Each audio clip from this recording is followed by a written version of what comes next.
supaya pelajaran ini dapat dikongsikan dengan kawan-kawan lain. Okey, pelajaran ini dirakam untuk tujuan pelajar-pelajar yang tidak dapat menyertai kelas secara atas talian dengan menggunakan Google Meet. Okey, baik.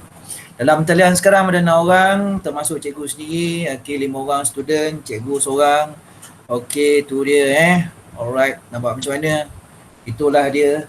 Pelajaran secara atas talian memang tidak berkesan, tapi apapun tanggungjawab kita adalah belajar dan tanggungjawab guru adalah mengajar. Okey, jadi kita buatlah mana yang kita mampu, insyaAllah. Baik pelajar-pelajar, okey, bersama-sama dengan anda pastikan ada buku teks sejarah.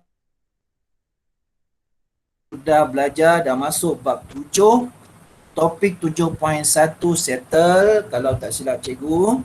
Baik, cikgu nak imbas kembali kepada anda semua topik 7.1, jadi masing-masing rujuk buku teks topik 7.1, imbas kembali apa yang telah kita belajar.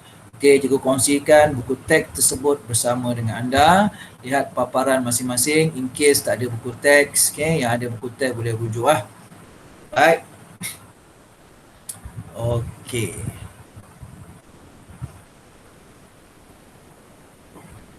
Baik, okey, ni dia.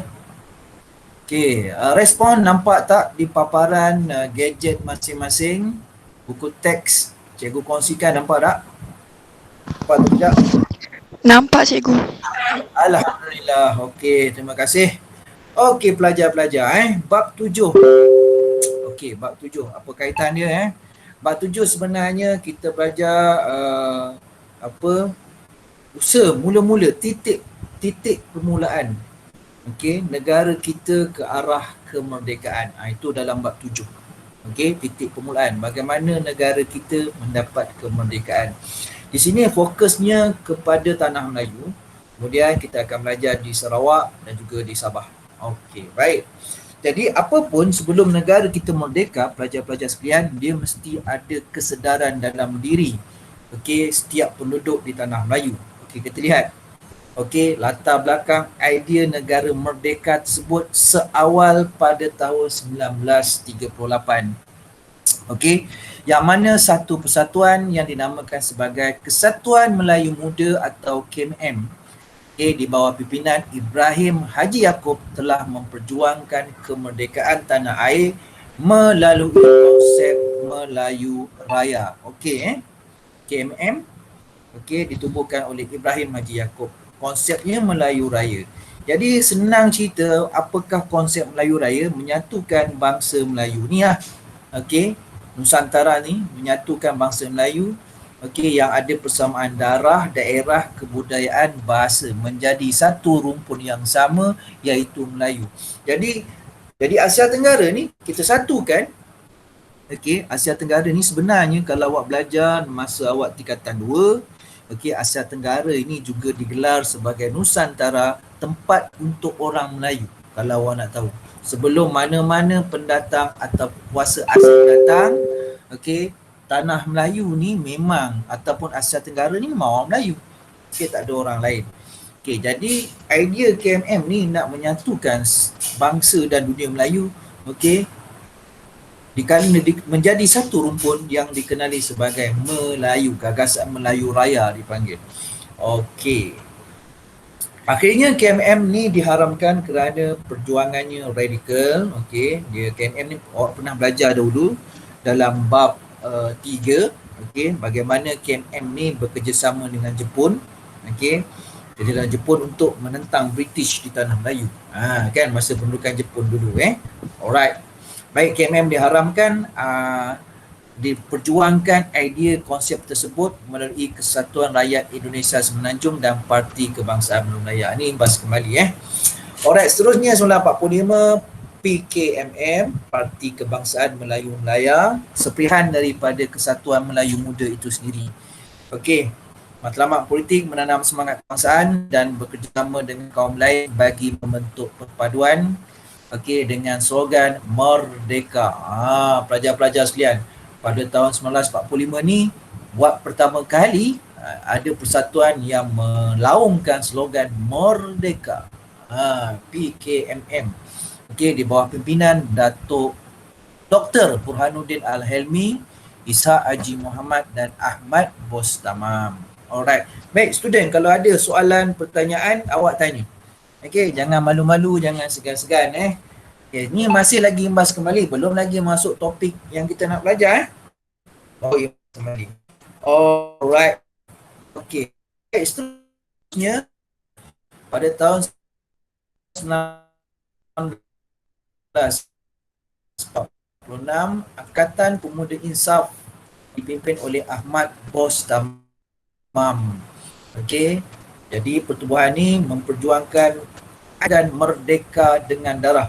Dia satu slogan, merdeka dengan ataupun Angkatan Pemuda Insaf akan berjuang secara kekerasan sekiranya terpaksa. Alright. Okey. Dia terpaksa. Okey. Boleh lembut mula-mula, tapi kalau terpaksa, kekerasan boleh diambil. Dalam kekerasan boleh diguna pakai.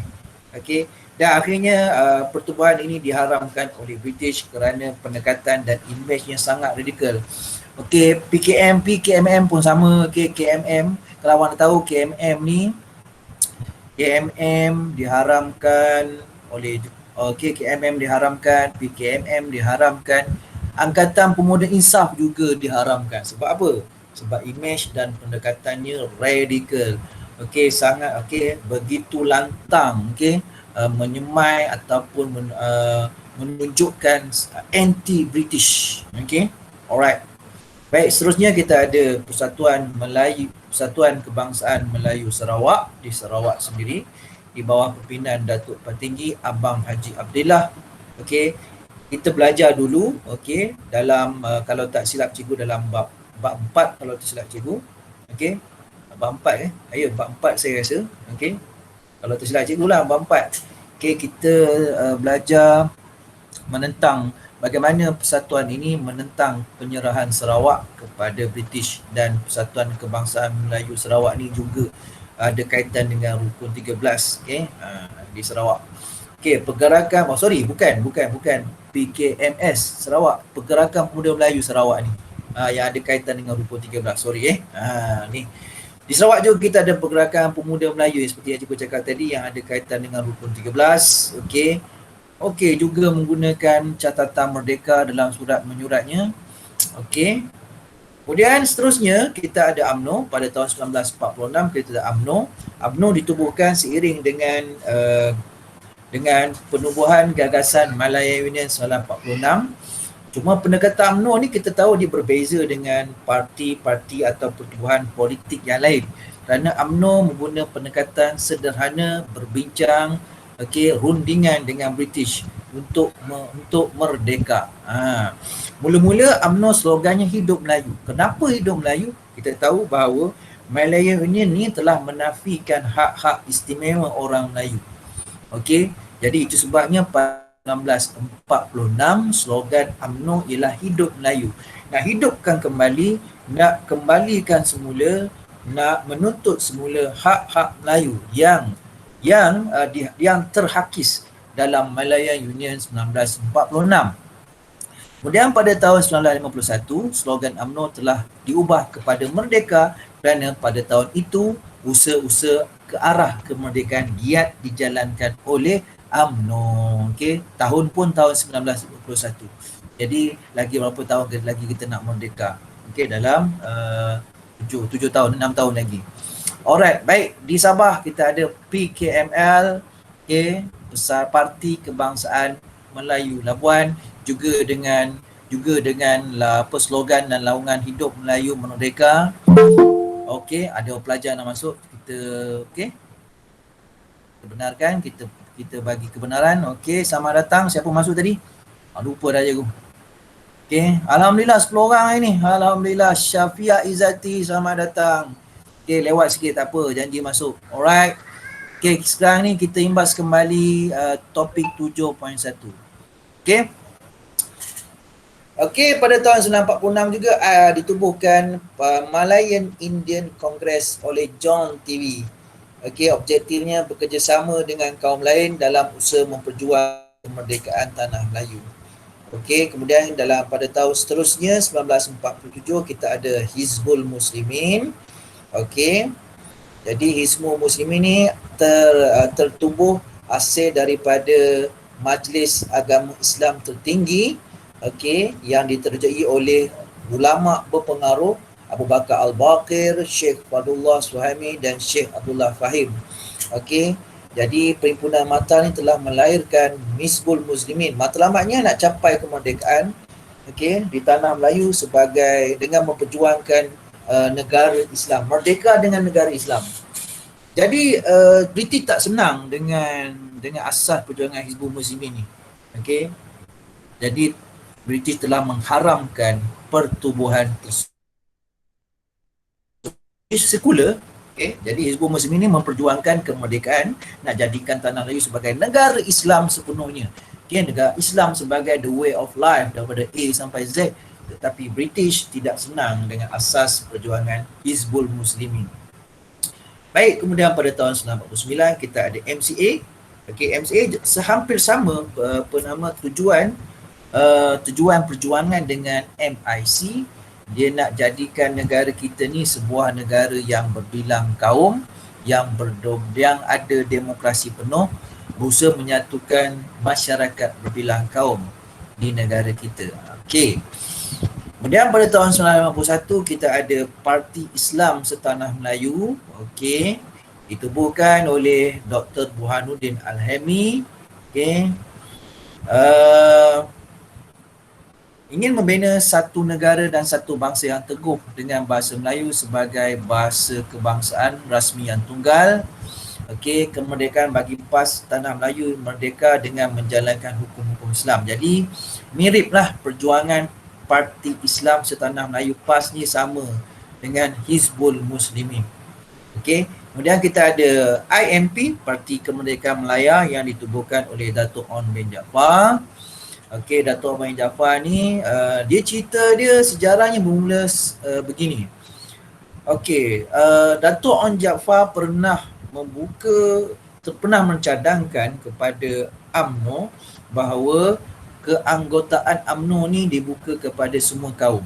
Tetapi cadangan Datuk On Jaafar tersebut telah dikecam oleh ahli UMNO kerana alasannya UMNO adalah untuk orang Melayu.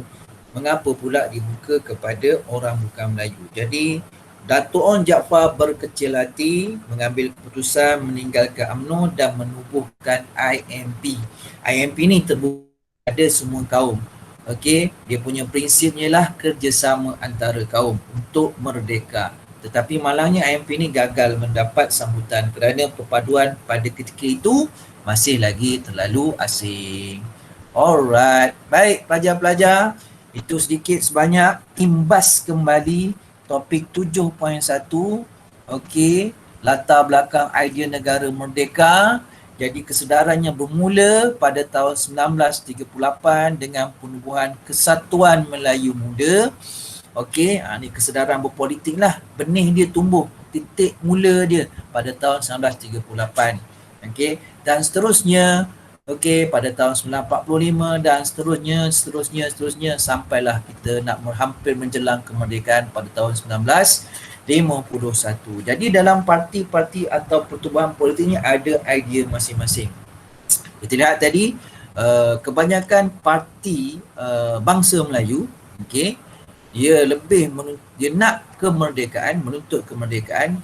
Okey, ada yang menuntut kemerdekaan secara radikal, okey, sehingga diharamkan oleh British. Ada secara sederhana seperti UMNO. Ada juga parti Melayu yang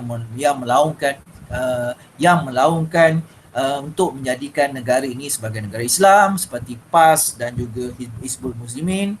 Manakala ada juga parti yang bukan Melayu seperti MIC dan MCA yang objektif perjuangannya lebih kepada menekankan kerjasama antara kaum untuk kemerdekaan.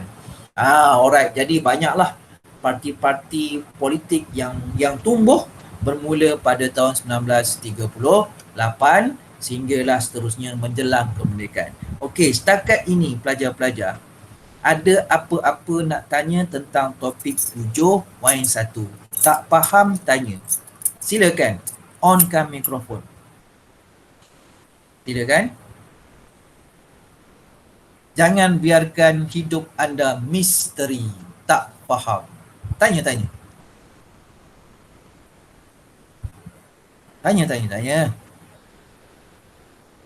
Ada nak tanya?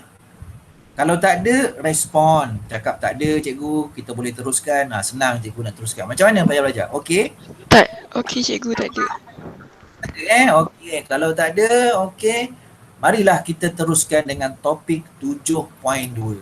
Okey? Alright, muka surat seterusnya. Okey. 7.2. Baik.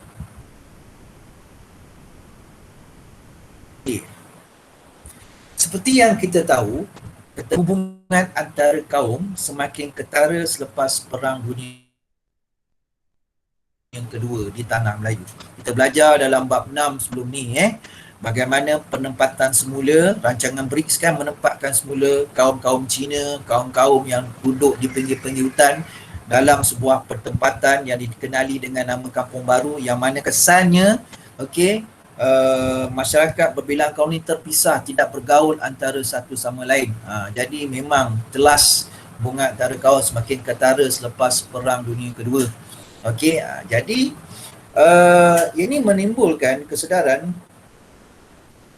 pemimpin-pemimpin antara kaum ni, pemimpin-pemimpin kaum dan kerajaan British tentang kepentingan perpaduan. Pada ketika itu majoriti di tanah Melayu bangsa Melayu, bangsa Cina dan bangsa India. Jadi inilah dia. Jurang antara ketiga-tiga bangsa ini semakin ketara lah. Semakin layak lepas Perang Dunia Kedua. Baik. Jadi, apakah usaha-usahanya? Yang pertama, ni dia. Yang inilah pelajar-pelajar boleh buat catatan. Jawatan Kuasa Hubungan Antara Kaum atau singkatannya JHAK atau dalam bahasa Inggerisnya CLC. Inilah titik permulaan kerjasama antara kaum. Boleh buat catatan. Dalam ruangan kosong kat sini kan. Tuliskan di sini. Tuliskan di sini, katakanlah ni ya. Tuliskanlah kat sini titik permulaan kerjasama antara kaum. Inilah dia belajar. Di sinilah dia bermulanya. Titik permulaan dia kat sini. Ni dia. Ni lah. CLC. Baik. Kita tengok. CLC ditubuhkan pada Januari 1949. Jadi apa objektif dia? Mengkaji hubungan kaum secara mendalam. Boleh highlightkan student boleh highlightkan. Baik, yang seterusnya membetulkan keadaan politik dan ekonomi dan sosial. Sekejap kita undur balik. Membetulkan keadaan politik, ekonomi dan sosial. Membetulkan keadaan politik, ekonomi dan sosial supaya wujud pembahagian yang adil untuk semua komuniti dan mewujudkan keadaan harmoni dan muhibah dalam kalangan penduduk negara ini. Itu tujuan ataupun objektif CLC. Baik, cikgu nak ulas sedikit tentang objektif tersebut. Selepas Perang Dunia Kedua, berlaku ketidakseimbangan ataupun jurang pendapatan antara tiga-tiga kaum ni lah, yang akhirnya dia ada kaitan dengan sosial dan juga politik. Bayangkan orang Melayu duduk di kampung, menjalankan aktiviti pertanian sara diri, yang mana pertanian tersebut sara diri memang tidak dimajukan oleh British, hanya bersifat sara diri saja. Jadi British tidak berminat untuk memajukan pertanian orang Melayu di kampung ni. Manakala orang Cina yang British ambil sebagai buruh di Lombong Biji Timah, Akhirnya mereka ini tinggal di pekan-pekan, akhirnya menjadi bandar. Jadi mereka tinggal di bandar yang sememangnya di bandar itu disediakan pelbagai kemudahan moden untuk mereka hidup. Okay? Begitu juga dengan orang India yang tinggal di estate. Jadi tiga lokasi yang berbeza ni menyebabkan hubungan antara kaum semakin melebar. Okey, jurangnya semakin melebar. Itu sebabnya betulkan dalam politik, politik, ekonomi dan juga sosial supaya ada pembagian adil untuk semua komuniti. Okey, moto siasi, kesamaan dan keadilan untuk penduduk tanah Melayu. Alright. Baik, pengerusi CIC ni dia. Datuk EEC Turai Singgam ni pengerusi CIC-nya lah. Okey, baik. Okey, jelas saya rasa tak ada ulasan ni. Okey, cuba lihat muka surat seterusnya, muka surat 1 JHAK atau CLC. Cuba tengok ya. Penasihatnya terdiri daripada Governor British sendiri. Okey, pengerusinya EEC Turai Singgam, kita ada wakil Melayu dan juga ada wakil Cina dan juga ada ahli-ahli lain. Baik. Alright. Okey, apa yang menarik dalam buku teks anda? Di sebelahnya ada ilustrasi. Okey, cuba lihat ilustrasi tersebut. Masing-masing cuba lihat ilustrasi tersebut. Okey. Okey, cuba lihat ilustrasi tersebut. Okey. Okey, baik. Cikgu nak tanya siapa Cikgu nak tanya siapa ni? Alia lah, Alia. Ya, onkan mikrofon. Hello. Hello, Alia. Cikgu. Hai. Ya. Okay. Cuba tengok muka surat 175 tu ada ilustrasi kan? Nampak kan? Nampak. Okey, agak-agak siapakah yang memakai baju Melayu Johor tu? Siapa dia? Agak-agak siapa dia? Ni siapa ni? Agak-agak siapa? Datuk On Jaafar. Bagus, Tania. Alright, good job. Okey, awak dah tahu yang tersurat. Baik, seterusnya. Okey, offkan mikrofon Alia. Okey, nak tanya soalan lagi. Bagaimana dengan Hairatun? Hai Hairatun. Hairatun? Hairatun? Boleh ke cikgu tanya? Hai. Hairatun? Hairatun? Hello? Hai. Senyap Hairatun. Tak nak bersuara pula. Iman, macam mana Iman? Nurul Iman. Boleh respon. Alhamdulillah. Alhamdulillah. Ada awak bagus. Ni, siapa orang tengah-tengah Man? Agak-agak siapa ni? Yang baju hitam ke cikgu? Yang tengah-tengah. Tengah-tengah ni. Siapa dia? Agak siapa? Agak-agak agak-agak. Teka. Malcolm McDonald. Oi, Malcolm McDonald. Dahsyat tu. Okey, Man, yang tengah-tengah ni Man kan? Sebenarnya bukan Malcolm McDonald Man.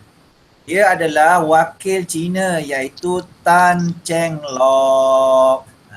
Ni Tan Cheng Lock. Tak apa. Okey. Alright, agak-agak ni sebelah ni. Thank you Iman. Okey, tanya orang lain pula. Okey, Adam mau masuk. Welcome Adam. Alright, cuba Nazlia.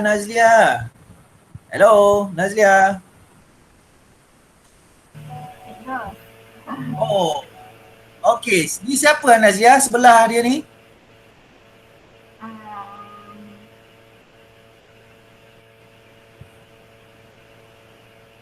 Siapa agak-agak? Yang dia dah dekat sini.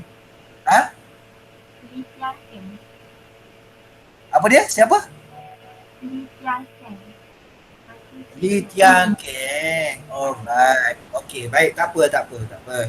Okey, offkan mikrofon. Baik. Okey. Offkan mikrofon Baik pelajar-pelajar. Kalau kita lihat dekat sini, okey, cuba lihat ilustrasinya sini. Ilustrasi kerjasama dan toleransi pemimpin kaum dalam pembentukan rupa bangsa Tanah Melayu. Jadi, kita boleh tafsirkan dari ilustrasi tersebut, okay, ada 3 bangsa. Ada 3 bangsa. Okay, yang baju Melayu ni confirm lah Datuk On bin Jaafar, baju Melayu Johor ni, Teluk Belanga Johor. Yang ni tengah-tengah ni adalah Tan Cheng Lock yang mewakili kaum Cina. Ni Melayu, ni Cina.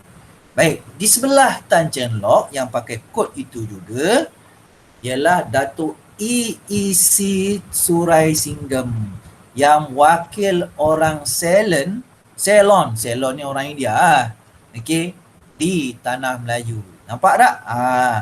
Jadi cuba tengok, di belakang Datuk On Jaafar ada pintu. Atas pintu tu tertulis gerbang kewarganegaraan. Apa maksudnya? Jadi pintu ni sebenarnya Tanah Melayu. Pintu ni Tanah Melayu. Ni gerbang kewarganegaraan. Jadi tengok Datuk On Jaafar nak mempersilakan dua ni sahabat masuk. Jadi maksudnya okey, tolak ansur orang Melayu menerima kaum Cina dan India sebagai warga negara Tanah Melayu, dan dalam masa yang sama orang Cina dan India menghormati hak-hak istimewa orang Melayu. Itulah maksud pelajar-pelajar ilustrasi ini. Gitu dia. Jadi kita belajar sebelum ni kan. Okey, UMNO ni dia tak nak UMNO ni tak ada telefon. Tidak. Hello, Assalamualaikum. Ada ke depan? Okey, maaf saya tengah apa ada work from home. Okey, berapa ringgit? 12. Okey, sekejap maaf. Okey. Alright.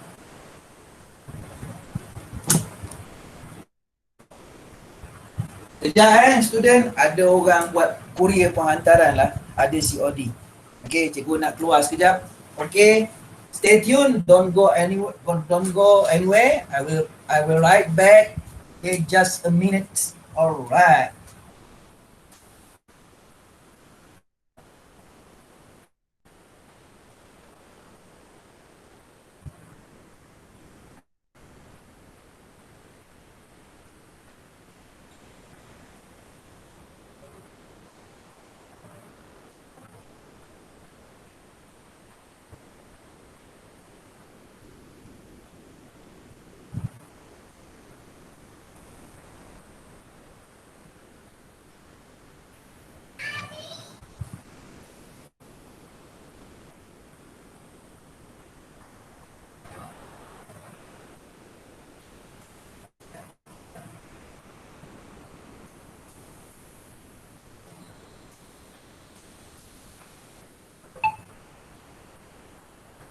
Dah mana?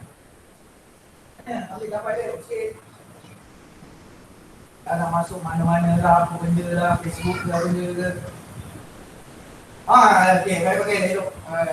Dalam rumah biasa lah, pakai sini.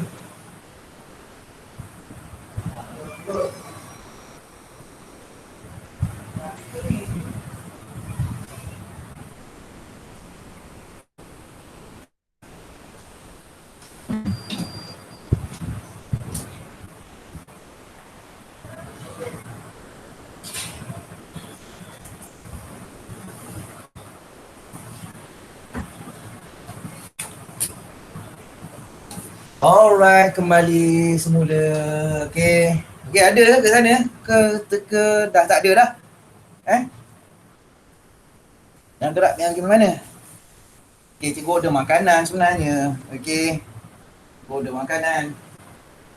Dia tu sebab dia hantar makanan tu. Hari ni orang rumah cikgu pergi pergi sekolah, kerja kat sekolah. Cikgu kerja dekat sini lah. Alright, okey. Jom. Sampai sini. Alright, setakat ni faham? Student, dah respon? Okey. Okey tak? Faham? Okey. Alright. Jadi pelajar-pelajar, inilah dia Jawatan Kuasa Hubungan Antara Kaum ataupun CLC. Okey. Baik, kita lihat. Okey, peranan. Tadi objektif kan? Okey, apakah peranan jawatan kuasa hubungan antara kaum? Okey, baik. Sebelum kita pergi peranannya, kita kena tahu isu-isu. Jadi jawatan kuasa hubungan antara kaum ni, okay, kan kita tengok objektif dia tadi. Okey. Objektif ni membetulkan keadaan politik, ekonomi dan sosial supaya wujud pembahagian yang adil untuk semua komuniti. Okey, baik. Nak betulkan politik, ekonomi dan sosial tu ada isu-isunya. Okey. Jadi rujuk muka surat 176, kita lihat isu-isunya. Okey. Baik, dari segi politik. Okey, dari segi politik, isunya persediaan ke arah berkerajaan sendiri. Itu isu ni. British memberi syarat nak merdeka, ketiga-tiga bangsa ini perlulah bekerjasama. Kalau tidak, British tak memberi kemerdekaan.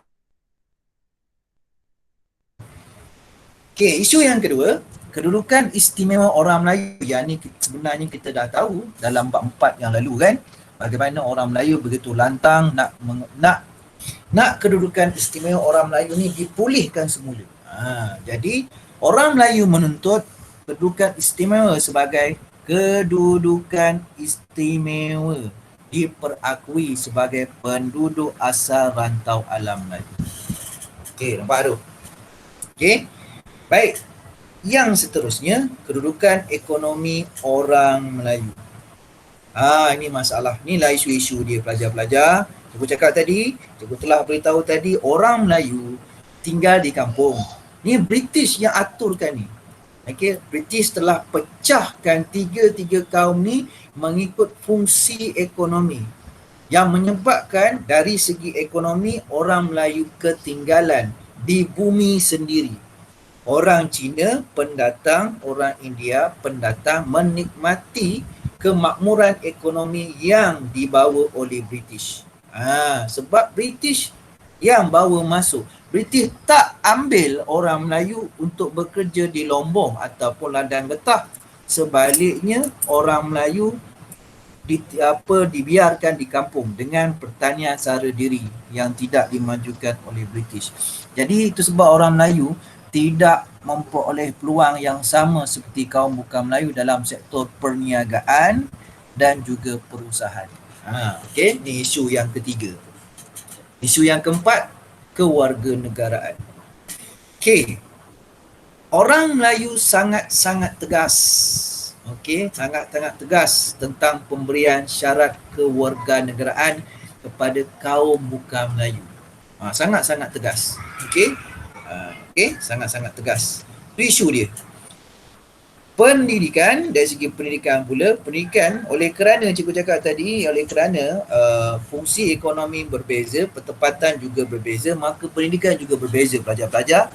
Sekolah Melayu di kampung Melayu. Kan? Semuanya orang Melayu. Sekolah Cina di pekan-pekan. Di pekan-pekan, di Lombong, mula-mula Lombong Berjitimah, kemudian jadi pekan jadi bandar. So, di situ ada sekolah Cina. Orang Cina. Sekolah India. Okey, sekolah India di ladang-ladang getah. Jadi orang India, bahasa berbeza, bahasa ibunda masing-masing. Bahasa Cina, bahasa Tamil, bahasa Melayu. So terpisah. Jadi sistem persekolahan berbeza-beza, tidak seragam. Yang menggunakan bahasa pengantar, buku teks, sukatan, malah guru daripada negara asal. Contohnya sekolah Cina, guru dibawa daripada negara Cina. Sukatan pelajaran dari sana. Begitu juga dengan sekolah India. So, dari sudut pendidikan, sistem persekolahannya berbeza-beza. Jadi pelajar-pelajar, ada berapa isu? 1, 2, 3, 4, 5. Ada 5 isu dalam jawatan kuasa hubungan antara kaum. Dan isu-isu ni perlu diselesaikan dengan baik. Okey, pelajar-pelajar, setakat ni isu ni faham? Jelas? Okey tak? Kalau ada nak tanya, boleh mencelah. No hal punya. Okey? Alright. Cikgu. Ya, silakan. Satu soalan. Okey, silakan. Uh, mana Silakan. kedudukan orang Sabah dengan Sarawak? Dia macam tak ada. Oh, ini di Dengan tanah tu. Melayu. Oh, tanah Melayu mana? Ini tanah Melayu. Tanah Melayu Orang dengan tu asing. ini tanah Melayu. Asing. Lain, tu cerita lain. Okey. Nanti lepas ni. Faham. Baik, okey, terima kasih. Terima kasih Mawadah. Sekarang ni kita fokus tanah Melayu. Belum lagi di Sarawak, belum lagi di Sabah. Tanah Melayu dulu. So di tanah Melayu ni ditubuhkan CLC atau GHAK. Jadi tanah Melayu ni dah ada Melayu Cina India lah kan. Tak ada daripada, bukannya Bumi Putera Sabah atau Sarawak, belum lagi. Okey, jadi kita cerita tanah Melayu dulu. Fokus tanah Melayu dulu Baik, tanah Melayu tu CLC. Jadi inilah 5 isu. Alright. Baik, Okay. kita next. Kita naik ke surat 177. Okey. Naik ke surat 177. Okey, dia tu 1, 2, 3, 4, 5. Ada 5 peranan CLC. Okey. Boleh sediakan pen warna, highlighter pen, kita highlightkan. Okey. Baik, peranan pertama. Baik. Peralihan ke arah berkerajaan sendiri. Okey, melalui pilihan raya secara berperingkat kepada penduduk tanah Melayu. Jadi CLC mencadangkan kepada kerajaan British supaya nak dapat kerajaan sendiri ni, jadi orang Melayu, Cina, India perlu bekerjasama dan bersatu, dan ini perlu ditunjukkan dalam pilihan raya. Itu sebabnya pelajar-pelajar nanti, okey, kerjasama ini dibuat melalui perikatan, semangat pakatan murni antara UMNO, MCA dan MIC. UMNO bekerjasama dengan MCA, bekerjasama dengan MIC, maka lahirlah satu parti kerjasama yang dinamakan sebagai Parti Perikatan. Parti Perikatan ini bertanding dalam pilihan raya di peringkat bandar, kemudian di peringkat negeri dan juga di peringkat persekutuan. Menyaksikan kejayaan besar Parti Perikatan dalam tiga-tiga peringkat pilihan raya tersebut. Ini kejayaan dalam pilihan raya tersebut meyakinkan British, so inilah dia kerajaan yang bakal dibentuk. Hasil daripada perpaduan kaum ditunjukkan melalui Parti Perikatan yang terdiri daripada UMNO, MCA dan MIC. Alright, jadi kesannya apa? Inilah dia. Pilihan raya diadakan peringkat bandar, negeri dan Majlis Perundangan Persekutuan. Ni peringkat seluruh negara lah ni, di seluruh tanah Melayu. Okey, baik, tu peranan CLC yang pertama. Okey, baik, peranan CLC yang kedua. Apa peranan dia? Okey. Bersetuju agar orang Melayu, setuju agar orang Melayu mempunyai kedudukan istimewa kerana menunjukkan taat setia yang tidak berbelah bagi dan mengiktiraf negara ini satu-satunya tanah air mereka. Kita lihat dalam CLC itu bukan orang Melayu saja. Dalam CLC itu ada anggota Cina, ada anggota India, ada anggota terdiri pada pegawai-pegawai Inggeris. Jadi mereka bersetuju bahawa orang Melayu wajar diberikan kedudukan istimewa. Sebab apa? Sudah tentulah mereka kaum asal. Mereka menunjukkan taat setia kepada tanah mereka sendiri, tanah tumpah darah orang Melayu. Nama pun tanah Melayu. Jadi akhirnya kesannya apa? Kedudukan istimewa orang Melayu diperakui, sementara kaum lain tidak diabaikan belajar-belajar, kepentingan sah kaum lain diiktiraf. Selepas tolak ansur tersebut, kerjasama, bayang ni tolak ansur lah ni, nak tengok tolak ansur ni. Jadi akhirnya orang Melayu menerima sahabat mereka daripada orang Cina dan India ni sebagai warga negara di tanah Melayu. Okay. Alright.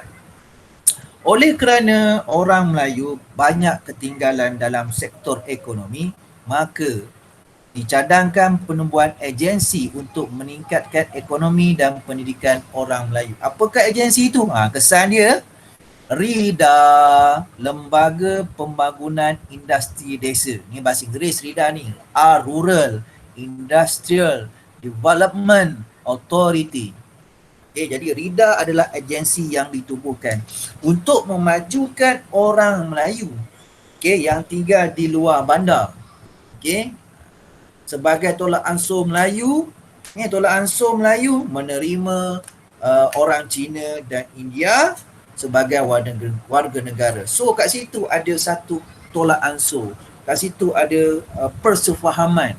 Okay, orang Melayu dia nak, orang Melayu nak orang Cina setuju kedudukan mereka sebagai kedudukan istimewa di negara ini, di tanah Melayu, dan juga mereka orang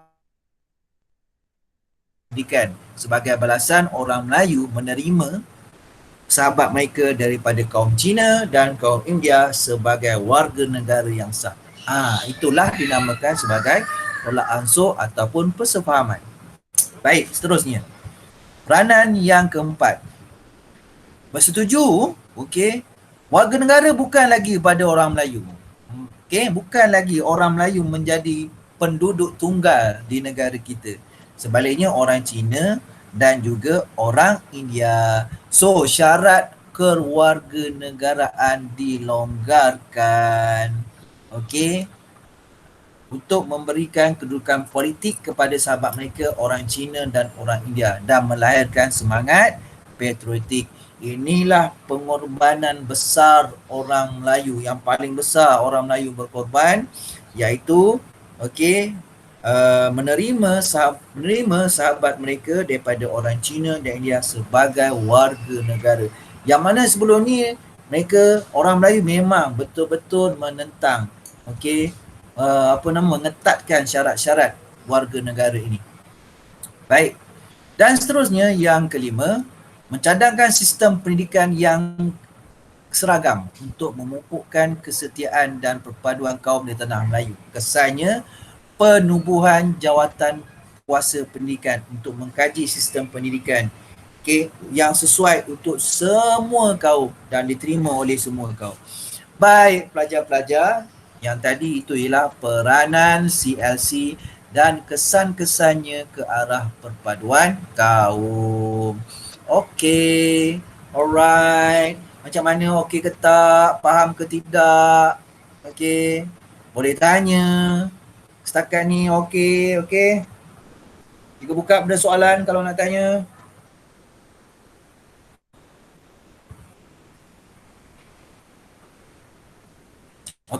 Senyap aja. Tak adalah tu. Baik. Ada tanya? Kalau tak ada tanya, tengok. Dua. Maklumat. Cikgu dua. Sila. Dua soalan you. Silakan. Soalan yang pertama, adakah British dah betul-betul kukuh ekonomi ataupun tu stabil untuk lepaskan tanah Melayu sebagai negeri merdeka, negara merdeka? Yang merdeka. Ya, betul. Yang pertama, British nak pastikan kerjasama antara kaum ni betul-betul kukuh, betul-betul meyakinkan British. Baru British beri kemerdekaan. Nanti kita belajar dalam bab 7 ni. Beberapa kali rundingan kerajaan yang menang, kerajaan parti perikatan yang menang dalam pilihan raya tu, dia pergi ke London berunding dengan kerajaan British, berunding untuk merdeka banyak kali dan ada yang gagal. Jadi memang betul British menetapkan syarat yang cukup ketat nak merdeka. Apa syarat dia? Yang utama ialah perpaduan dan kerjasama antara kaum. Yang ni dulu. Tak ada yang ni syarat utama British. Nak merdeka tanah Melayu boleh? British kata apa? Pastikan orang Melayu, orang Cina, orang India bersatu dan bekerjasama. Baru boleh beri kemerdekaan. Itu syarat British. Jadi macam mana nak meyakinkan British? Nak meyakinkan British, mestilah setiap kaum ni mesti ada perasaan, mesti ada semangat tolak ansur. Muafakat, dekat sini ada tulis. Pendekatan muafakat tolak ansur. Jadi pendekatan muafakat tolak ansur ditunjukkan dengan kerjasama antara kaum melalui parti politik UMNO, MIC dan MCA. Tiga-tiga parti politik ini bergabung membentuk parti perikatan, bertanding dalam pilihan raya dan menang. Nampak? Parti perikatan yang ada orang Melayu, Cina, India menang dalam pilihan raya, menang besar. Ini memberi petunjuk, memberi keyakinan pada British untuk merdeka. Sebab rakyat pilih. Rakyat pilih parti ni. Okey, cikgu dalam lagi, kita dah lagi dalam pilihan raya tersebut. Okey, kita tengok kawasan Selangor lah. Cikgu ambil kawasan Selangor dalam pilihan raya, pilihan raya peringkat bandaran. Okey, UMNO Selangor ke UMNO Kuala Lumpur, cikgu tak pasti. Rasanya UMNO Selangor. UMNO Selangor dan MCA Kuala Lumpur, dia bekerjasama. Okey, bekerjasama untuk bertanding dalam pilihan raya peringkat perbandaran. So macam mana kerjasama dia tu? Orang Melayu akan pangkah MCA. Orang MCA kan, orang Cina pula di kawasan mereka akan pangkah orang Melayu. So menang. Faham tak? So menang. Jadi rakyat yang pilih kat sini. Yang ini seterusnya akan memberi kejayaan besar dalam pilihan raya peringkat negeri dan seterusnya peringkat persekutuan. Jadi syarat yang British tetapkan ialah kerjasama dan perpaduan. Selagi tidak meyakinkan British, selagi itu British tidak beri kemerdekaan. So British nampak British nampak perkara ini meyakinkannya apabila parti perikatan iaitu gabungan UMNO, MCA dan MIC menang dalam pilihan raya Majlis Perundangan Persekutuan. Menang semua kerusi kecuali 3 sahaja yang tak menang. 200 lebih kerusi, menang 3. Menang semua kecuali 3. Macam mana? 200 lebih tolak 3. Tinggal 3 je tak menang. So, ingin meyakinkan British. Cikgu jawab ke soalan awak Muadah? Rasanya saya jawab. Jawab. Soalan kedua pula. Soalan kedua, kenapa dalam banyak-banyak sudut, kenapa perpaduan kaum? Kenapa tak nomi ke? Baik. Dia memang kenapa perpaduan kaum. Okey. Dia masalah sebenarnya. Okey, British sendiri. Okey. Sekarang ni yang nak merdeka siapa? Yang nak merdeka orang Melayu. Dengar nak merdeka orang Melayu. Okey. Orang Melayu nak merdeka sebab orang Melayu menolak Malaya Union. Dia tak nak Malaya Union. Orang Melayu nak hak-hak dia dikembalikan. Okey. Jadi British tetapkan perpaduan sebab memang berlaku kepincangan. Okey, orang Melayu nak merdeka. Dia tak nak orang Cina dan India. Okey, mula-mula sekali. Orang Cina India pula dia kata, okey, kami nak hak kami berpolitik di negara ini. Kami sudah lama menetap di tanah Melayu. Sudah berketurunan kita tinggal kat sini. Kita dah lupa negara asal, sudah beranak pinak, dah berapa keturunan. So, mereka pun menuntut hak mereka sebagai kewarganegara. Kalau boleh jadi warga negara. Yang mana tuntutan orang Cina dan India ini tidak disenangi oleh orang Melayu. Okay. So, British tengok perkara ni. British kat atas tengok, ni gaduh-gaduh ni. Nampak tak? Okay. Gaduh-gaduh ni. Macam mana British nak beri kemerdekaan? Okay. Sedangkan tiga-tiga kaum penduduk di tanah Melayu, kaum besar ni, masih lagi tidak ada persefahaman, masih lagi tidak ada perpaduan, masih lagi tidak ada kerjasama. Itu sebabnya British menetapkan syarat perpaduan dan kerjasama kaum. Itu dulu. Itu dulu. Baik, puncanya sebenarnya berada pada British sendiri sebenarnya. Okey, baik. Kita patah balik, masuk mesin masa, patah balik ke belakang. Andai kata masa British mula-mula bawa, mula-mula British yang bawa pendatang asing ni, kalau awak nak tahu, British yang bawa orang Cina, British yang bawa orang India untuk tujuan apa? Untuk kepentingan ekonomi British di tanah Melayu. Tanah Melayu kaya dengan biji timah. Tanah Melayu kaya dengan tanah dia subur, sesuai, ditanam dengan apa saja tanaman. So tanah Melayu diperkenalkan dengan tanaman getah dari Brazil. So dua ekonomi di tanah Melayu ni menguntungkan British, biji timah dan getah.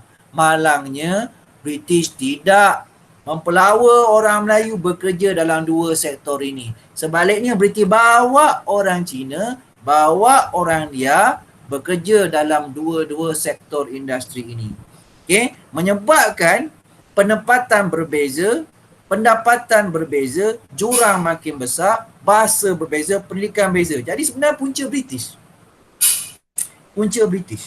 Jadi macam mana British nak beri kemerdekaan? Sebab British macam mana British nak bagi kemerdekaan? Sebab British sendiri yang menyebabkan berlakunya kepincangan antara kaum. Macam mana aku nak bagi apa merdeka kat tanah Melayu ni? Tiga-tiga kaum ni tak bersatu. Sebab British sendiri tak boleh. Jadi British tetapkan syarat boleh bagi kemerdekaan. Syaratnya kerjasama dan bersatu padu. Itu akhirnya berlaku rundingan demi rundingan. Akhirnya tolak ansur demi tolak ansur. Itulah tolak ansur dia. Orang Melayu, orang Melayu nak orang Cina terima orang Melayu ni sebagai penduduk asal peribumi. Ada hak istimewa, tak boleh dipersoalkan. Apa hak istimewanya? Dalam bidang pendidikan juga ekonomi. Jadi orang Cina kata, aku setuju. Dengan itu aku setuju. Kalau kau setuju, baik, kau dapat kewarganegaraan. British nak tengok tu. British nak tengok tu. Jadi perkara tu memang terjadi. So itulah dia dinamakan sebagai tolak ansur. Raja-raja Melayu, raja-raja Melayu, dan orang Melayu lah. Dia nak orang Melayu ni kedudukan istimewanya adalah diperakui di tanah Melayu. Dia perakui. Jadi kaum lain, orang Cina dan India kena akui, kena sahkan. Orang Melayu memang ada hak istimewanya. Memang ada hak istimewa dalam ekonomi dan juga pendidikan. Itu sebabnya sampai sekarang ada. Antaranya dalam bidang pendidikan lah katakan. Lepas Ismail masuk universiti kan. Kotanya ialah 70% penuntut di universiti tempatan haruslah bumi putera, Melayu, Sabah dan Sarawak. Baki 30% penduduk bukan Melayu, warga negara bukan Melayu. Yang ini tak boleh dipertikaikan oleh orang bukan Melayu sebab inilah toleransi. Inilah muafakat sejak dulu lagi. Dia dapat warga negara kerana tolak ansur orang Melayu. Macam itulah. Itulah dia jawapan yang kedua. Mawadah tak tahulah berjawab tidak. Tak ibu, faham. Sangat-sangat faham. Tak faham kan? Macam itulah. Jadi memang British. Kalau British tak yakin, British tak bagi. Memang British tak bagi. British yakin, British yakin bagi sebab yang pertama, kejayaan dalam pilihan raya peringkat bandar. Peringkat bandar Kuala Lumpur berjaya, Pulau Pinang berjaya. Kerjasama kaum ni menunjukkan kejayaan. Kemudian buat lagi pilihan raya peringkat negeri pula, berjaya lagi. Kan? Menang. UMNO, MCA dan MC menang yang besar dalam pilihan raya. Buat lagi satu lagi pilihan raya yang peringkat negara, seluruh negara menang besar juga. Parti Perikatan. Jadi apa ni? Ni menunjukkan British yakinlah. Ni pilihan raya ni. Yakin sebab rakyat yang pilih. Akhirnya meyakinkan British. Jadi British pun British kan bersetuju kabinet pertama selepas Parti Perikatan menang dalam pilihan raya peringkat persekutuan. Jadi Tunku Abdul Rahman dilantik sebagai ketua kabinet yang pertama. Kemudian Kemudian pemimpin-pemimpin kaum lain juga menganggotai kabinet tersebut. Jadi kabinet pertama Tanah Melayu terdiri daripada pelbagai kaum yang diketuai oleh Tunku Abdul Rahman sendiri. Nampak tak dia meyakinkan British? Akhirnya pada tahun 1997 British tidak ragu-ragu lagi beri kemerdekaan kepada negara kita. Alright. Baik, itulah topik. Okay, itu peranan CIC dan kesannya ke arah perpaduan kaum. Alright. Baik, next. Baik, jangan mengantuk, jangan bosan, okay dah, tengah-tengah hari ni kan, bosan pula, mengantuk, relax, jangan mengantuk, Okay, kita tengok 7.3. Muka surat 178, 7.3, rujuk. Alright.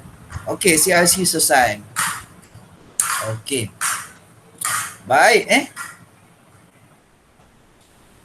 cikgu nak cerita sikit sebelum sistem Ali.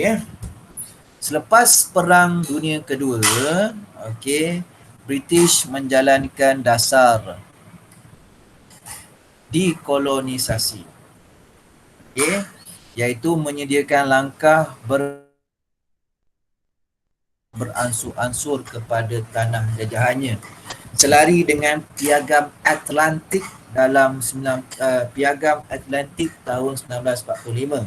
Dalam piagam tersebut, kuasa-kuasa besar dunia, salah satunya British antaranya British, dalam piagam tersebut dia punya resolusinya ialah kuasa-kuasa besar dunia, penjajah dalam kata lain penjajah seharusnya memerdekakan negara jajahannya dengan memberi latihan berkerajaan sendiri. Oleh sebab itulah antara menjadi faktor British memberikan kemerdekaan kepada negara kita kerana dasar dekolonisasi. Selain daripada yang pertama tadi, yang Mawadah tanya tadi kan, iaitu kerjasama antara kaum yang meyakinkan. Baik. Jadi sebelum merdeka, kita dah ada kabinet pertama ni.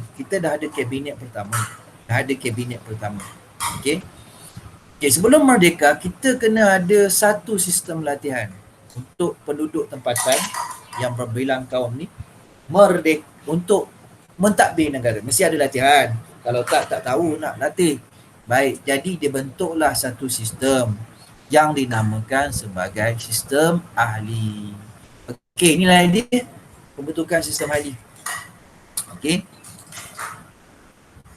Jadi Datuk Onn Jaafar pada ketika itu meminta agar menambah peluang pentadbiran kepada wakil tempatan dalam menyediakan Tanah Melayu ke arah kemerdekaan. Baik, inilah dia sistem ahli. Baik. Highlightkan yang penting dalam pembentukan sistem ahli. Apa dia maksud sistem ahli? Ini dia, pelajar-pelajar gariskan. Sistem yang melatih penduduk tempatan menerajui pentadbiran Persekutuan Tanah Melayu. Baik. Baik, seterusnya yang ni memberikan latihan kepada penduduk tempatan berkaitan pentadbiran negeri sebelum British memberikan kemerdekaan. Baik. Kemudian seterusnya di sini yang penting ada beberapa portfolio apakah maksud portfolio? Portfolio ni bidang tugas.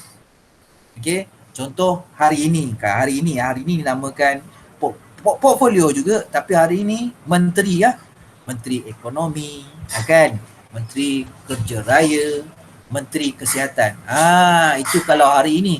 Tapi dalam konteks sistem ahli, namanya ahli hal ehwal ekonomi, ahli perindustrian perhubungan sosial, ahli perumahan dan kerja raya. Yang ini ahli ini masih lagi British. Masih lagi di bawah pentadbiran British. Jadi portfolio yang lain dianggotai oleh pemimpin pelbagai kaum. Sebagai contoh di bawah ni, tengok bawah ni. Datuk Onn Jaafar ketua sebagai ahli had ehwal dalam negeri. Datuk EEC Turai Singgam ahli pelajaran Li Tiang Keng, ahli kesihatan. Okay, Tunku Yaakob Ibni Sultan Abdul Hamid, ahli pertanian dan perhutanan. Datuk Mahmumat, ahli tanah, lombong dan perhubungan. Datuk Ni Ahmad Kamil, ahli kerajaan tempatan, perumahan dan perancangan bandar. Tun H.S. Lee, ahli pengangkutan, dan Dr. Ismail sebagai ahli hasil bumi. Nampak tak? 3 lagi ahli yang lain adalah orang British. Jadi semua ahli ada berapa? Okay, kalau kita lihat di sini ada 4, 8, 8, 9, 10, 11. 11 ahli. 3 daripadanya British, pegawai British, yang lain pemimpin pelbagai kaum. Jadi kita nampaklah kan, ini merupakan satu sistem latihan untuk mentadbir negara. Jadi ahli pelajaran kesihatan, pertanian dan sebagainya ini dinamakan sebagai portfolio. Tugas yang dipegang oleh mereka, apa tugasnya? Contoh diisi Turai Singgah, portfolionya pelajaran. Di Tiang Keng, portfolionya kesihatan dan sebagainya. Okey. Baik, setakat ini okey, sistem ahli, pembentukan sistem ahli okey tak?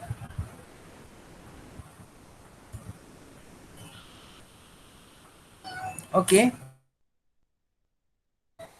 Okey tak okey? Okey ke tidak okey? Students respond. Okey, alhamdulillah. Okey kan? Tak ada masalah, simple je ni. Okey, awak kena tahu tadi maksud sistem ahli. Okay, sistem yang melatih penduduk tempatan meneruji pentadbiran. Okey, dia latih sistem latihan. So dia pemimpinnya atau ahlinya terdiri daripada pelbagai kaum dan 3 orang pegawai British. Alright. Baik, seterusnya kita lihat muka surat 179. Yang ni penting pelajar-pelajar. Okey, penting, boleh highlightkan sama-sama dengan cikgu, iaitu ciri-ciri sistem ahli. Ciri-ciri sistem ahli. Okey, sebelum tu pelajar-pelajar, cikgu nak tamat kelas ni lebih awal, iaitu pada pukul 1. Boleh Okey, pukul 1. 1:30 lama sangat. 1:30, pukul 1 cukup. Okey. Alright. Baik, lagi setengah jam lagi. Okey. Baik, ambil pen warna masing-masing. Apakah ciri-cirinya? Ada 5. Ahli bertaraf menteri. Cikgu cakap tadi kan, dia bertaraf menteri. Zaman moden namanya menteri lah hari ni.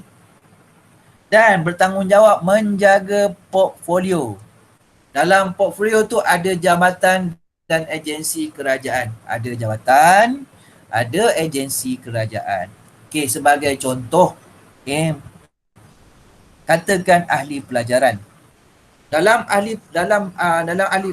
pelajaran ni ada jabatan-jabatan dia. Peringkat-peringkat negeri, contoh peringkat negeri, Jabatan Pelajaran Negeri, Negeri Sembilan, Pahang, Jabatan Pelajaran Negeri. Dan peringkat daerah ada jabatannya, PD, Pejabat Pelajaran dan sebagainya. Begitulah. Okey, dalam portfolio tu ada jawatan dan agensi-agensi kerajaan. Okey, baik. Yang kedua, ahli ni dilantik oleh Pesuruhjaya Tinggi British dengan persetujuan Majlis Raja-Raja. Okey. Persetujuan Majlis Raja-Raja. Baik, yang ketiga, ahli mencadangkan undang-undang yang berkaitan dengan jabatannya untuk dibentangkan ke dalam MPP. MPP ni ialah Majlis Perundangan Persekutuan. Iaitu satu majlis yang tertinggi lah yang mentadbir negara. Okey, Majlis Perundangan Persekutuan dia macam, kalau hari ini Dewan Rakyat lah. Hari ini Dewan Rakyat. Hari ini Dewan Rakyat. Okey, Dewan Rakyat. Faham Hari ini dinamakan sebagai Dewan Rakyat. Masa dalam kes ini, dalam pelajaran ini namanya MPP. Alright. Baik. Apa saja cadangan tentang undang-undang jabatannya? Contohlah, cikgu bagi contoh kan, pelajaran lagi senang Katakan mewajibkan kanak-kanak yang berusia 7 tahun. So 7 tahun lama sangat. 7, 6, 5 tahun. Katakan 5 tahun untuk bersekolah. Jadi cadangan ini akan dibahaskan, akan dibentangkan di peringkat MPP, dan sekiranya cadangan tersebut memperolehi persetujuan ramai, maka cadangan itu boleh jadi undang-undang yang akan dikuatkuasakan. 5 tahun je anak umur hantar sekolah. Katakanlah gitu hantar sekolah. Macam tu. Alright. Baik, ahli diletakkan di bawah kuasa Pesuruhjaya Tinggi. Okey. Dan yang kelima cirinya adalah satu sistem merupakan sistem kabinet bayangan yang terdiri daripada pegawai tadbir dan tokoh masyarakat. Kenapa dinamakan sebagai kabinet bayangan? Okey, maksudnya ya kabinet bayangan ni bukan kabinet betul lagi, bukan kabinet mutlak. Okey, dia lepas itu ada beberapa penambahbaikan dan perubahan. Ada juga yang ada yang orang lain yang akan ganti pula ahli itu. Namanya kabinet bayangan. Malah kabinet ini adalah satu kabinet latihan. Baik, kabinet. Kenapa guna kabinet? Perkataan kabinet bukan rak buku, rak kasut. Kabinet ni. Kabinet ni bermaksud jemaah menteri. Dalam bahasa hari ni. Okay, boleh buat catatan, kabinet ni jemaah menteri. Jadi jemaah menteri bayangan. Nama pun bayangan sebab apa? Latihan.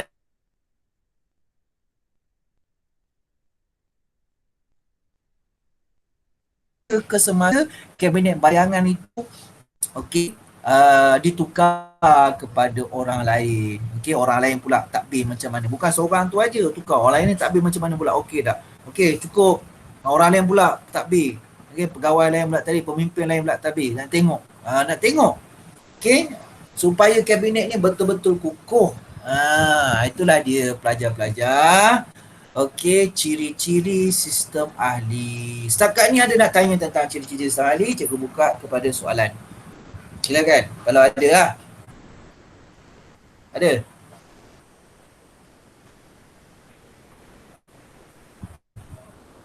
Tak?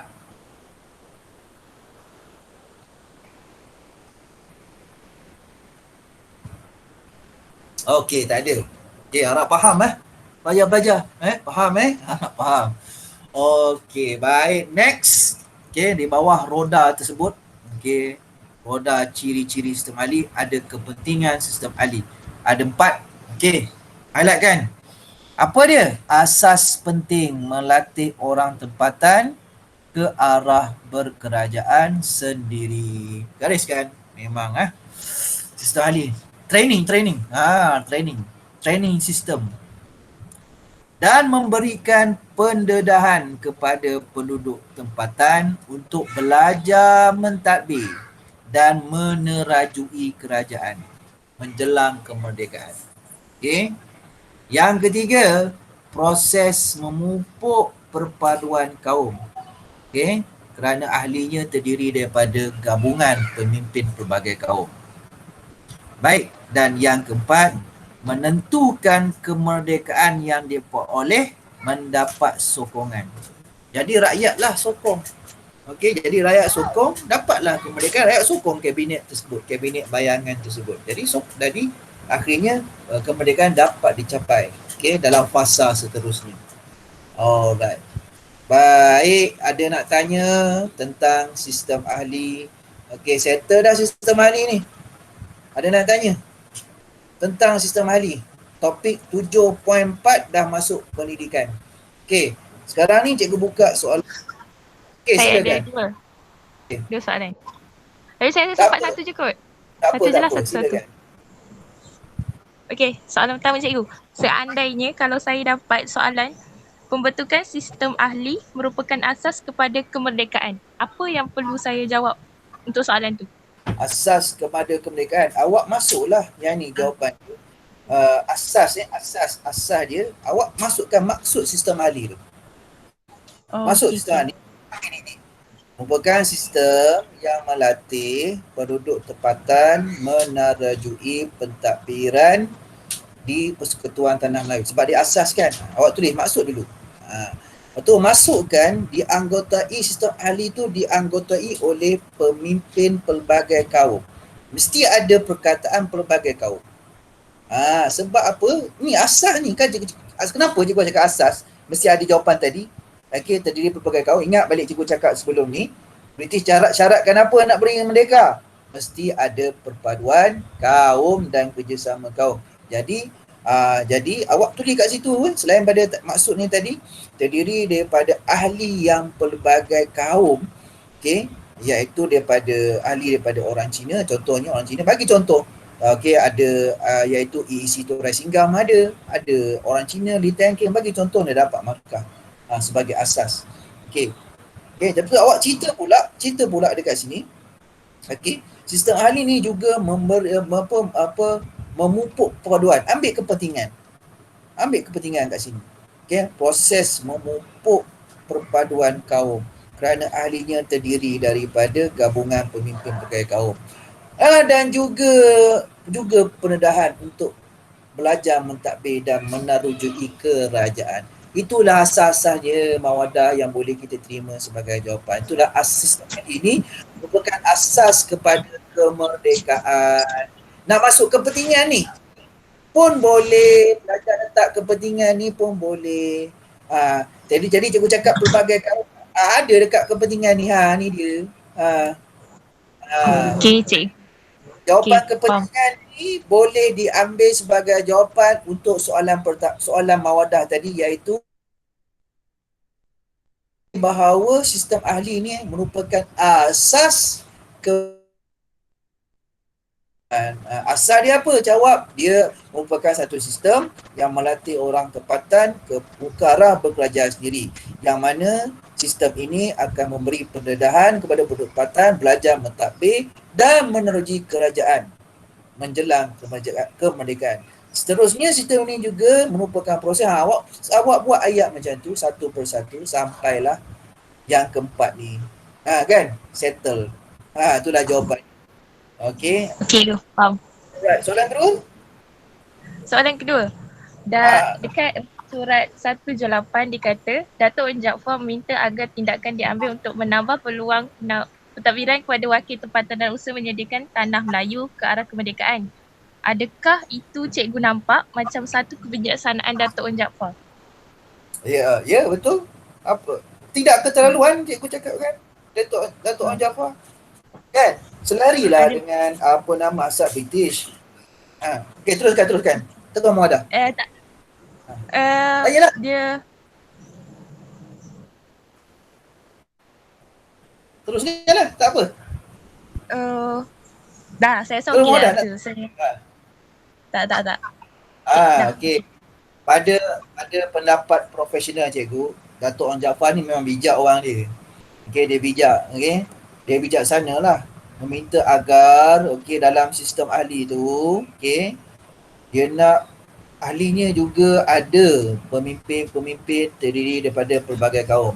Okey, awak pun belajar dalam sebelum ni kan, Dato' Jaafar kan idea dia nak buka UMNO kepada orang bukan Melayu. Di situ kita nampak walaupun Dato' Jaafar ni menerima kepada ahli UMNO sendiri kerana membuka sewenang-wenangnya buka ahli UMNO kepada orang bukan Melayu. Tetapi dari sudut lain kita nampak Dato' Jaafar ni dalam fikirannya dah mula nampak tentang kepentingan kerjasama antara kaum.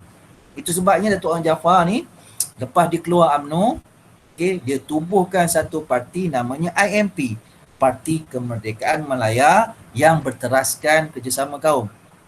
Parti itu gagal mendapat sambutan kerana pada ketika itu perpaduan masih terlalu asing. Tapi apapun, kat situ kita nampak Dato' Jaafar cuba nak tekankan, nak menerapkan kepentingan semangat kerjasama antara kaum.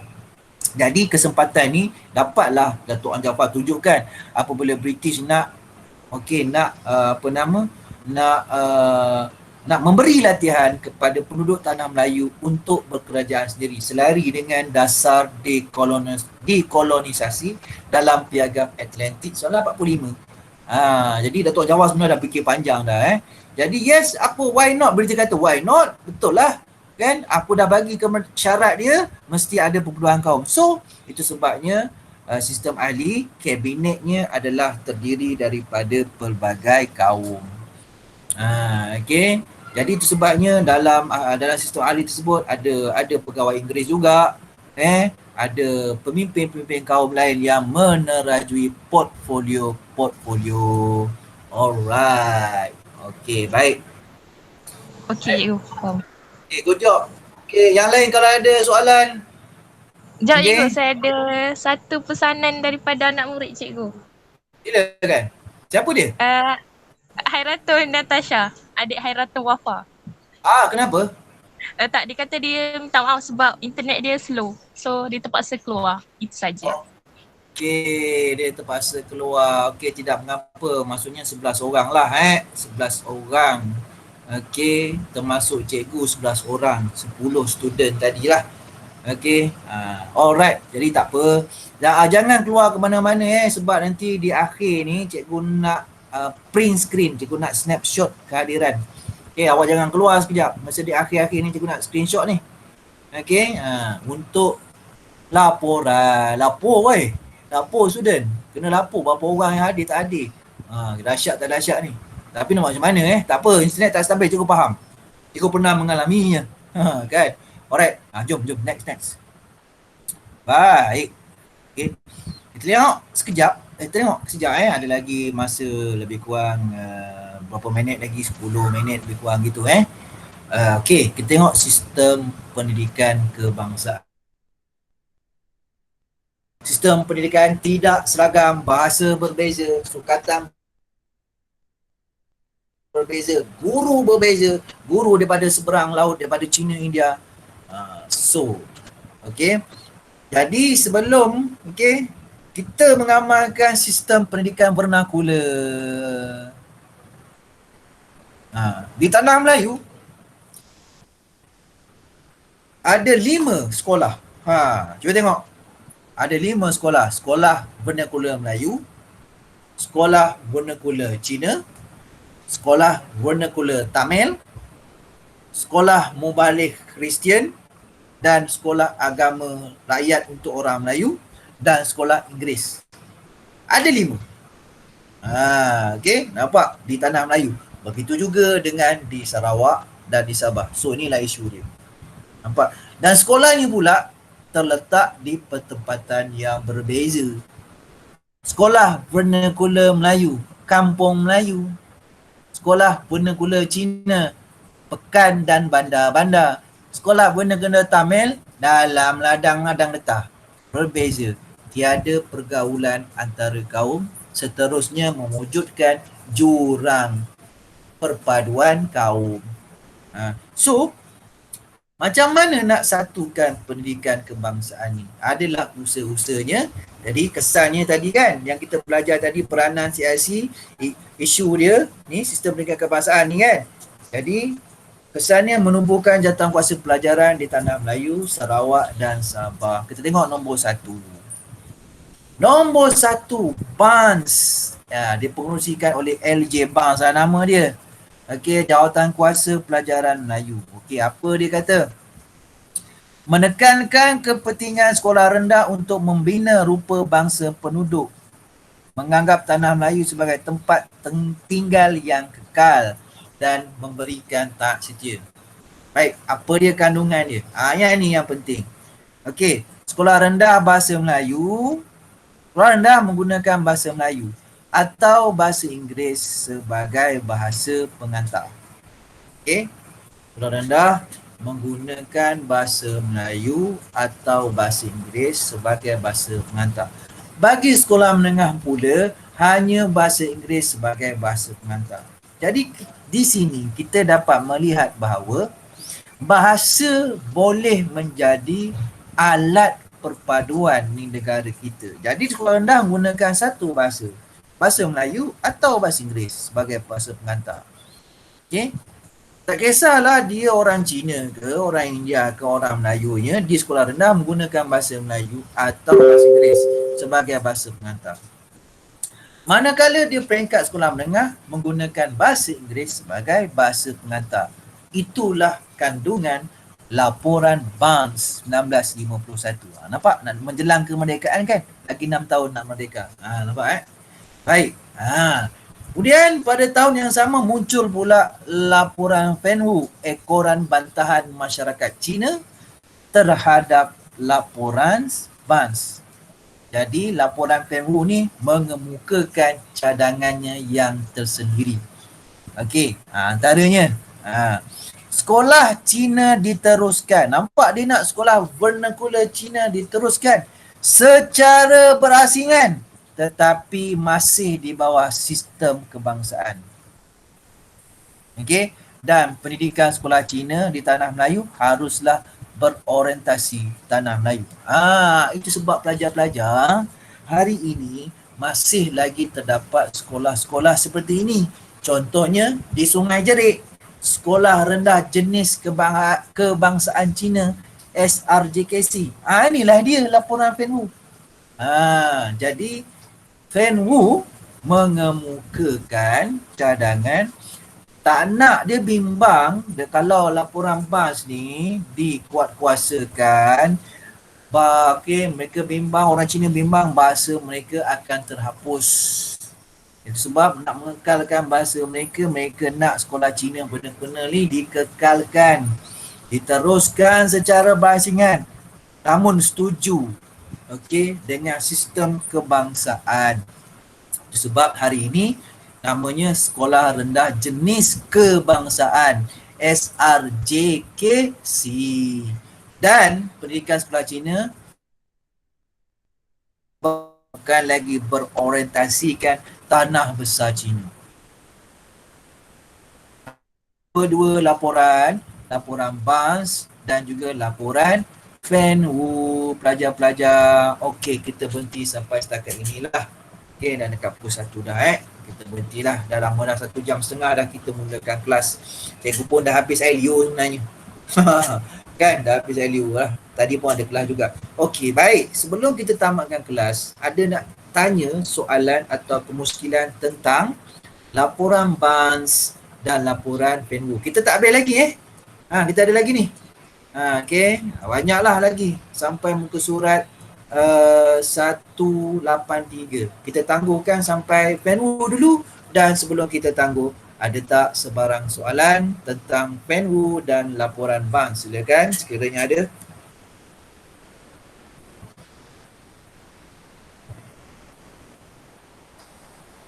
Ada tak ada?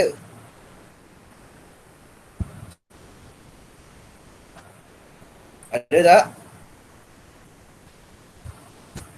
Ada tak ada? Tak ada lah. Kalau tak ada soalan tak ada lah. Okey, baik, jangan keluar. Okey, cikgu nak screenshot. Okey, sabar. Okey, cikgu nak screenshot ni. Ni nama-nama yang hadir. 1, 2, 3, 4, 5, 6, 7, 8. Mana lagi tak nampak ni? Okey, kejap kita full screen. Jangan keluar. Cikgu nak full screen. Okey, manalah full screen awak ni? Full screen. Alright. Baik, sekarang ni kita tengok layout, change layout, tengok berapa orang yang ada dalam ni. Okey. Ada 10 orang. Alright, 1, 2, 3, 4, 5, 6, 7, 8. Baik, 8 orang lah. 8 orang. Okey, 8 orang sahaja. Okey, kejap. Cikgu akan print screen. Okey, cikgu nak buat laporannya. Okey, ni dia. Alright. Baik, ada nak tanya? Ada nak tanya?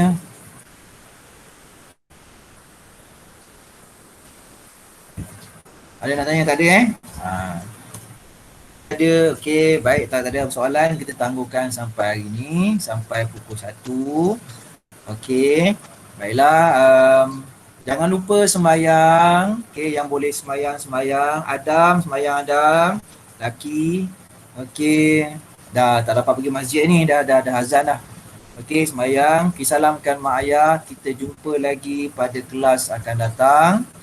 Okey, kita jumpa pada kelas akan datang. Bila cuba tengok jadual sekejap. Ada jadual pada cikgu ni. Okey, kita jumpa pada kelas akan datang. Bila lagi? Rasanya tu saja kot. Seminggu sekali je ni. Kalau tak silap lah kan. Okey. Ya, pelajar seminggu sekali saja.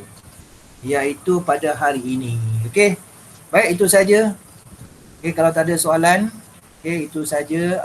Kita akhiri dengan tasbih al-Iqarah dan surah Wal-As.